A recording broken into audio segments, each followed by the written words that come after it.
یہ سب کیا آیت ہے؟ شادی اتنی امپورٹنٹ ہے، یہ رقہ کے صاحب اس میں اللہ کا نام بھی ہو، نحمد و صلی اللہ رسول الکریم بھی ہو، اور صاحب وہ المنتظرین، اور صاحب فلاں یہ وہ دلہن کے رشتہ دار، دلہے کے رشتہ دار، سب معلوم ہوتا ہے کہ صاحب بایوگرافی تیار کر کے دے دیا۔ سوچو کتنا بڑا گناہ کرتے ہیں، چھاپنے والے گناہ کرتے ہیں، لینے والے گناہ کرتے ہیں۔ آپ لیتے ہیں کیا؟ اس کی پوری حفاظت کیجیے۔ جہاں بھی اللہ کا نام ہے، پیارے نبی کا نام ہے، ان سب کو کاٹ کے اس کو جلانے کی کوشش کیجیے۔ آپ اگر نالی میں ڈالتے ہیں اور کچرے میں ڈالتے ہیں، یہ بہت بڑا گناہ ہے میرے بھائی۔ جو کچھ کیا اللہ معاف کرے، آئندہ کبھی آپ یہ رخہ لیجیے نہیں۔ کل بھی لا کر دیا ایک آدمی، میں نے کہا کیا ہے؟ شادی کا رخہ۔ میں نہیں لیتا، کھولو اس میں بسم اللہ۔ نہیں صاحب آپ رکھو، میں اس کی حفاظت نہیں کر سکتا۔ واپس کیا میں نے۔ سوچا آپ نے اب یہ رخے تقسیم کرنے کے لیے چاہیے آدمی، بزنس چھوڑے، آفس چھوڑے، فلاں چھوڑے، اب لے لے کے گھومتے پھرتے ہیں ان کو دینا۔ اب دینے کے لیے بھی بڑے ادب کے ساتھ، احترام کے ساتھ، دو ہاتھ کے ساتھ رخہ پیش کرتے ہیں۔ ضرور آئیے، ضرور آئیے۔ ارے صاحب فلاں دن کام ہے، سفر، نہیں بعد میں کر لیجئے، ضرور شادی میں آئیے۔ اچھا شادی میں آنے سے کیا ثواب ملے گا؟ کیا شادی میں شرکت سنت ہے؟ کیا شادی میں شرکت مستحب ہے؟ کیا اتنا جو ٹائم ویسٹ ہوتا ہے نا، میں تو سمجھاؤں تو شادی میں شرکت کرنا بھی گناہ ہو جاتا ہے۔ 4 گھنٹے کبھی شادی میں ہمارے ویسٹ ہوتے ہیں۔ 11:30 بجے لکھ دیا چلے گئے، اب تو خیر وقت پر کرنے کی کوشش کرتے ہیں۔ بیٹھے صاحب دلہا آنے والے ہیں، نکاح پڑھانے والے ہیں، فلاں کرنے والے ہیں، وہ بغل گیر ہونا، فلاں کرنا، کھینچنا، ان سب کا کیا ثواب ملے گا جی؟ ایک ثواب یہ ملے گا تم نے بھائی کی خوشی میں شرکت کی، اتنا ہی، اس سے زیادہ کچھ نہیں۔ ثواب ہے کیا؟ مستحب ہے کیا؟ نہیں جی، کچھ بھی نہیں جی۔ اس کے لیے ہم کتنا وقت دیتے ہیں جی؟ مسجد بھر جاتی، کیا بھی شادی ہے آج؟ اللہ اکبر، فلاں کی ایک ایک کو تقسیم کرو۔ 2-4 آدمی چھوٹ گئے، دشمنی، مجھے روکا نہیں دیا، میں اس کی شادی کو نہیں آؤں گا، میری بیٹیوں کی شادی میں اس کو بھولے بغیر دیتا تھا، آج مجھے بھول گیا۔ دلوں کو ملاتے ہیں تو دلوں کو ادھر اجاڑتے بھی ہیں، بڑی دشمنی۔ شادی میں نہیں بلانا بہت بڑا گناہ۔ بیچارہ سب کو جا جا کے بلاتا، چھوٹ گئے، پتہ نہیں کیا کیا کرے گا۔ لسٹ بھی تیار کر کے رکھتا ہے کاپی میں، رے پورے رشتہ دار کا نام لکھو، کسی سے دعوت میں بلانا ہے۔ معلوم ہوتا ہے کہ تہجد کا ثواب اس کو ملے گا، رخہ لکھنے میں بھی، چھاپنے میں بھی، تقسیم کرنے میں بھی، بلانے میں بھی۔ کیا میرے بھائیوں، یہ اسلام ہے؟ یہ ہمارا کلچر ہے؟ یہ ہماری تہذیب ہے کہ غیروں کی تہذیب ہے؟ یہ بات تو بڑی گراں گزرے گی۔ کیا یہ مولوی صاحب یہ سب باتیں بولتے ہیں، کوئی بولا بھی نہیں اس سے پہلے، خاموش رہ جانا چاہیے ان کو۔ مجھے کہنا ہے بھائی، آپ سے کیا مقصد مجھے ہو گیا صاحب؟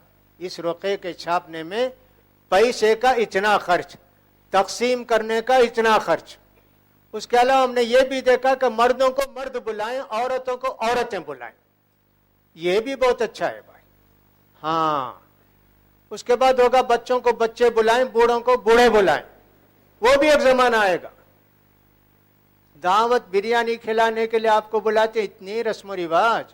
چلو بھائی، یہ شادی کی رسم و رواج، شادی کی تاریخ مقرر ہو گئی، شادی کے دن قریب آ گئے، اب تیاری، ایک چور ہلدی، ایک ڈاکو ہلدی، ایک دعوت کی ہلدی۔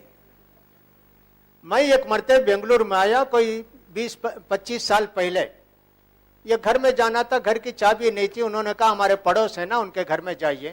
گئے، ہم مدراس سے آئے تھے، جانا تھا ہم کو مالیگاؤں، گئے تو وہاں کھانا وانا کھلائے، جمعے کا دن تھا، پیلا کھانا تھا، معلوم ہوا کہ چور ہلدی ہے۔ میں نے کہا ہلدی چراتے ہو؟ نہیں حضرت، وہ چور ہلدی۔ مجھے سمجھ میں نہ آیا، زندگی میں پہلی مرتبہ سنا، میں یہی سمجھا کہ ہلدی چرا کے پکاتے ہیں، معلوم ہوا کہ چور ہلدی ہے وہ، اور ہلدی کی دعوت ایک ہے، پھر اس کے بعد اور کوئی دعوت ہے۔ کیا جی یہ سب جائز ہے اسلام کے اندر؟